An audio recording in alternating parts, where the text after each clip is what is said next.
सुप्रभात बच्चों, आज हम पढ़ेंगे कविता लेखन। लेखन संसार में कविता लेखन सबसे भिन्न एवं आकर्षक लेखन कला है। ठीक है, जो हम लिखते हैं उसमें कविता लेखन सबसे महत्वपूर्ण और सबसे अलग एक अनोखी कला है। ठीक है, जो लोगों को अपनी ओर बहुत ज्यादा ही आकर्षित करती है। कविता लेखन में भाषा के नियमों की कटिबद्धता के स्थान पर मूल भाव को प्रधानता दी जाती है। ठीक है, कविता लेखन करते समय भाषा के जो नियम होते हैं, कड़े नियम, उनको प्रधानता न दे करके उनकी जगह पे हमारे जो मूल भाव हैं, किसी भी चीज को देख करके, सुन के, पढ़ के या महसूस करके हमारे जो मन के भाव हैं, उन भावों को अभिव्यक्त करने की को प्रधानता दी जाती है कि हम उन भावों को किस तरह से दिखा रहे हैं या हम किस प्रकार सुना रहे हैं। भावना का सहारा लेकर शब्दों के भावनात्मक जाल को बुनकर ऐसा शब्द भंडार तैयार किया जाता है जिसे पढ़कर मन डोल उठता है। ठीक है, जो हमारी भावना होती है, मान लो हम किसी चीज को देख के बहुत खुश हो रहे हैं तो हमने उसके बारे में लिख दिया, वो चीज ऐसी है, ये है, ये है, ये है, और उसको हम लिखते कैसे हैं? हम एकदम तुक बंदी के साथ लिखते हैं। ठीक है, एक लयात्मकता में लिखते हैं। उन भावना को जब हम शब्दों में लिखते हैं, ठीक है, तो इस प्रकार का हम जाल बुनते हैं कि उसे पढ़कर मन डोल उठता है। डोल उठता है यानी कि खुश हो जाता है, मुग्ध हो जाता है। ठीक है, यानी उसी में खो जाता है। वर्ड्सवर्थ के शब्दों में, वर्ड्सवर्थ पश्चिमी साहित्य के एक दर्शनकार यानी कि सिद्धांतकार हैं। इन्होंने कविता के बारे में कहा है, कविता मानव मन की सशक्त भावनाओं का बहाव है।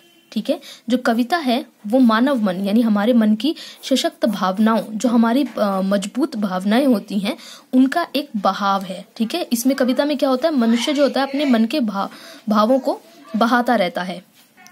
पोइट्री यानी कि कविता शब्द ग्रीक भाषा से आया है। ठीक है, जो पोइट्री, ये कविता शब्द जो है, कविता हिंदी में और ये इसका ग्रीक भाषा का जो शब्द है उसे कहते हैं पोइट्री। ठीक है, जिसका अर्थ है कुछ बनाना या कुछ रचना। ठीक है, कुछ बनाना या फिर कुछ रचना। कवि को रचयिता भी कहा जाता है। देखिए, क्योंकि वो कुछ एक रचना कर रहा है इसलिए कवि को रचयिता भी कहा जाता है। कविता लिखते समय निम्नलिखित बातों पर ध्यान देना चाहिए। ठीक है, अपनी सच्ची भावना को अभिव्यक्त करने में न शर्माइए।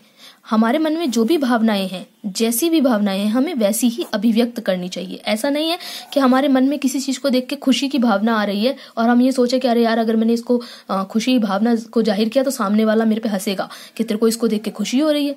तो वो चीज नहीं होनी चाहिए, हमें शर्माना नहीं चाहिए। हमें जैसा भी भाव हमारे मन में आ रहा है हमें वैसा ही अभिव्यक्त करना चाहिए। सही शब्दों का प्रयोग कीजिए। शब्द भंडार का ज्ञान आवश्यक है। आपके पास कई सारे शब्द होने चाहिए और सही शब्द का प्रयोग होना चाहिए। मान लीजिए जैसे पर्यायवाची शब्द होते हैं, जैसे जल, पानी। ठीक है, तो अब हमें किस जगह पे जल शब्द का प्रयोग करना है, किस जगह पे हमें पानी शब्द का प्रयोग करना है, तो ये हमें पता होना चाहिए। कल्पना का सहारा लीजिए। आप कल्पना का सहारा ले सकते हैं।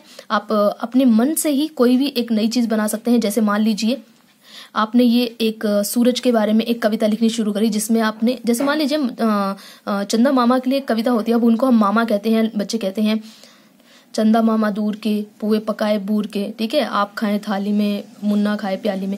तो एक ये कल्पना ही है। क्या चांद कभी मामा के रूप में हो सकता है? नहीं ना। और ना ही कभी ऐसा होता है कि चांद हमारे घर पे आया है या हमने उसको थाली में कुछ खाना खिलाया है, तो ऐसा तो होता ही नहीं। ये सब एक कल्पना होती है। तो ये एक कल्पना का हम सहारा ले सकते हैं।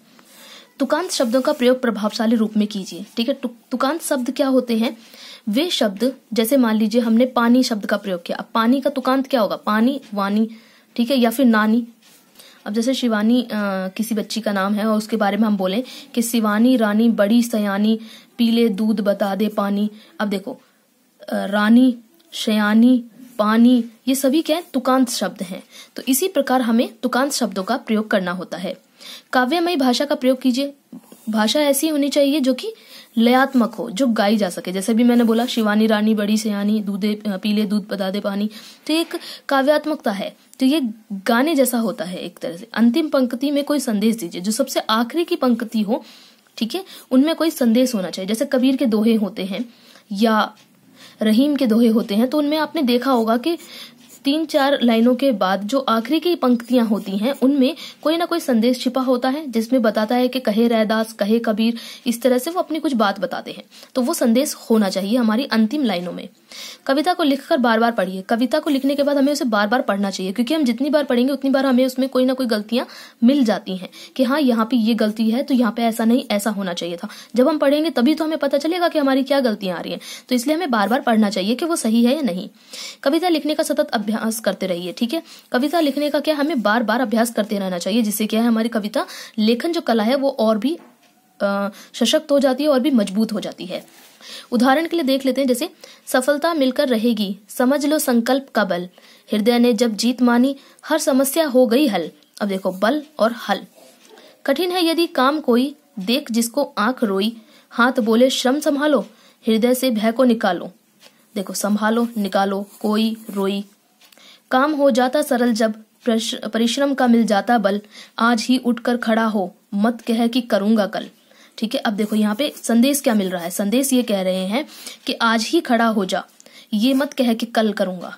ठीक है। तो ये एक कविता इस प्रकार हम रचना करते हैं। अब मैंने आपको कविता रचना का पूरा बता दिया है कि कविता लेखन हम कैसे करते हैं, कविता रचना कैसे करते हैं। अब आप कोई भी कविता लिख सकते हैं। फिर भी अगर आपको कविता लेखन में कोई परेशानी, कठिनाई हो तो मुझे व्हाट्सएप पे मैसेज करके पूछ सकते हैं।